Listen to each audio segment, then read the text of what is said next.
حدثنا عبد الله بن يوسف قال أخبرنا مالك عن هشام بن عروة عن أبيه عن عائشة أم المؤمنين رضي الله عنها أن الحارث بن هشام رضي الله عنه سأل رسول الله صلى الله عليه وسلم فقال: يا رسول الله، كيف يأتيك الوحي؟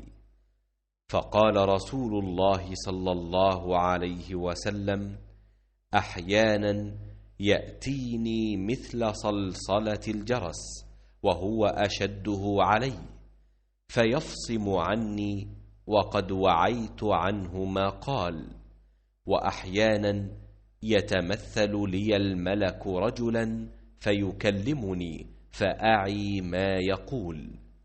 قالت عائشة رضي الله عنها: ولقد رأيته ينزل عليه الوحي في اليوم الشديد البرد فيفصم عنه وإن جبينه ليتفصد عرقا۔ حضور اکرم صلی اللہ علیہ وآلہ وسلم نے فرمایا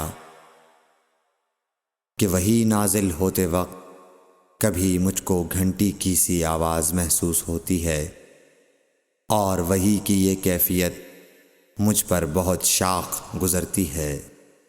جب یہ کیفیت ختم ہوتی ہے تو میرے دل و دماغ پر اس فرشتے کے ذریعے نازل شدہ وحی محفوظ ہو جاتی ہے، اور کسی وقت ایسا ہوتا ہے کہ فرشتہ بشکل انسان میرے پاس آتا ہے اور مجھ سے کلام کرتا ہے، پس میں اس کا کہا ہوا یاد رکھ لیتا ہوں۔